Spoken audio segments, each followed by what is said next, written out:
ሰላም እግዚአብሔር ቤተሰቦች ከማህበረ ቅዱሳን ቴሌቪዥን የዕለቱን አጫጭር መረጃዎች ይዘንላችሁ ቀርበናል።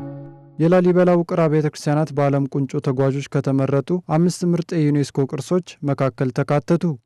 በዓለም ላይ ያሉትን ሀገራት በሙሉ በመጎብኘት ዩኤን ግራንድ ማስተር የተባለውን ታዋቂ የክብር ማዕረግ ያገኙ የዓለማችን ቁንጮ ተጓዦች የሚመክሯቸው ምርጥ የጉዞ መዳረሻዎች ይፋ አድርገዋል። በታዋቂው የዜና አውታር ዩሮኒውስ በተደረገ ጥናት እነዚህ ሁሉም የዓለም ክፍሎች ያዩ አንጋፋ ተጓዦች ካስቀመጧቸው ተወዳጅ የዩኔስኮ የዓለም ቅርሶች መካከል የላሊበላ ውቅር አብያተ ክርስቲያናት በግንባር ቀደምትነት ከምርጥ 5 ውስጥ መካተት ችሏል። ብፁዕ አቡነ ሄኖክ በደቡብ አፍሪካ በተቀሰቀሰው ስደተኛ ጠል እንቅስቃሴ ላይ ኢትዮጵያውያን ከፍተኛ ጥንቃቄ እንዲያደርጉ አሳሰቡ። ብፁዕነታቸው የደቡብ አፍሪካና ምዕራብ አፍሪካ ሀገረ ስብከት ሊቀ ጳጳስ በደቡብ አፍሪካ በተቀሰቀሰው ስደተኛ ጠል እንቅስቃሴ ላይ ኢትዮጵያውያን ጥንቃቄ አድርጉ ሲሉ ማሳሰቢያቸውን ሰጥተዋል። ብፁዕ አቡነ ሄኖክ ይህንን ያሉት ሁኔታውን አስመልክተው በሰጡት መግለጫ ሲሆን በዚህ ወቅት የጥንቃቄ እርምጃዎችን መውሰድ የሁላችንም ቀዳሚ ተግባር መሆን አለበት ብለዋል። በመሆኑም ውጥረቶች በሚበራከቱባቸው አካባቢዎችና የንግድ ማዕከላት ያለ በቂ ምክንያት ከመንቀሳቀስ እንድትቆጠቡ ሲሉ ተናግረዋል። በመግለጫቸውም የአካባቢውን የጸጥታ ሁኔታና ከኤምባሲም ሆነ ከማህበረሰብ መሪዎች የሚወጡ ይፋዊ መግለጫዎችንና ማስጠንቀቂያዎችን መከታተል እንደሚገባ ገልጸዋል። ከሌሎች ወገኖቻችሁና ከቅርብ ጓደኞቻችሁ ጋር ያላችሁን የመረጃ ልውውጥና ግንኙነት ማጠናከር ይገባችኋል ብለዋል። በተጨማሪም በማህበራዊ ሚዲያዎችም ሆነ በአካል ከሚደረጉ አላስፈላጊ ክርክሮችና ግጭትን ከሚቀሰቅሱ ሁኔታዎችን ራስን ሙሉ በሙሉ ማራቅ ይገባል ብለዋል። መረጃው የተዋሕዶ ሚዲያ ማዕከል ነው።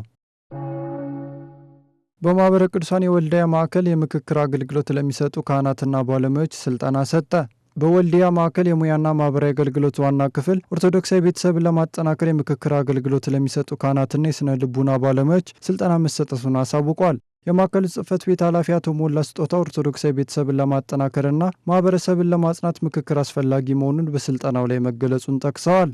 ስልጠናው መሰጠቱ በችግር ውስጥ ያለው ምዕመን እንድታነጹ ለማድረግ ነው ያሉት የወልዲያ ማዕከል ሰብሳቢ አቶ አሰፋ ሞላ ለዚህም ድጋፍና ክትትል ይደረጋል ብለዋል።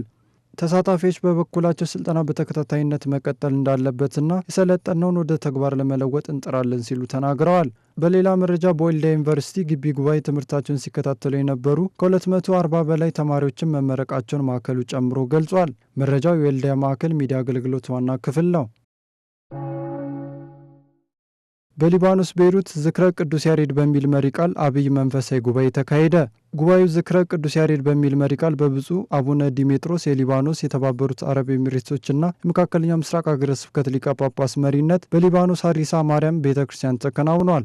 በተካሄደው መርሃ ግብር ላይ የቅዱስ ያሬድ መንፈሳዊ ሀብቶች መዘከራቸውን የመካከለኛው ምስራቅ ሀገረ ስብከት ሚዲያ ዘግቧል። በተጨማሪም በጉባኤም የተለያዩ መንፈሳዊ ዝማሬዎች፣ የኪነ ጥበብ ስራዎችና እንዲሁም ሰፊና ጥልቅ ትምህርተ ወንጌል ተሰጥቷል። መርሃ ግብሩ የቅዱስ ያሬድን መንፈሳዊ ቅርስና የቅድስት ቤተ ክርስቲያንን የዝማሬ ባህልን ለማጽናት የምዕመናን መንፈሳዊ ሕይወት እንዲጠናከር ድርሻ መወጣቱ ተገልጿል። በማህበረ ቅዱሳን የደብረ ማርቆስ ማዕከል 252 የግቢ ጉባኤ ተማሪዎችን አስመረቀ።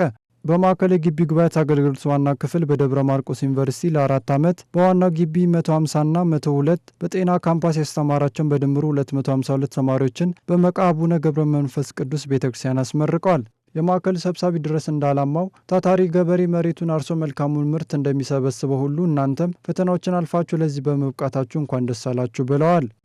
ከተመራቂዎች መካከል ከቢዝነስና ኢኮኖሚ ኮሌጅ ማኔጅመንት ትምህርት ክፍል ተማሪ ነጋሽ አሰፋ 39A+ በማስመዝገብ በአጠቃላይ 3.98 ውጤት በማምጣት አንደኛ ደረጃ ወጥቷል። በተጨማሪም ተማሪ ቤተልሔም ጥላሁን 30A+ እና 3.92 በማምጣት በዩኒቨርሲቲ ደረጃ የተዘጋጀውን ዋንጫ በሁለቱም ጾታ ማሸነፍ ችለዋል።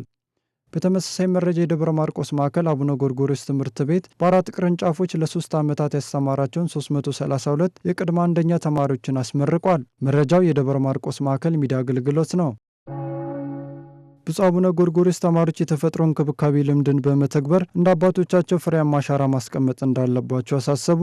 የምስራቅ ሸዋ ሀገረ ስብከት ሊቀ ጳጳስ ብፁዕ አቡነ ጎርጎርዮስ በባቱ ዝዋይ አመርብራን ቅዱስ ገብርኤል ገዳም ከመነኮሳትና ተማሪዎች ጋር በመሆን በገዳሙ ቅጥር ግቢ ውስጥ የአረንጓዴ ችግኝ መትከል መርሃ ግብር አካሂደዋል።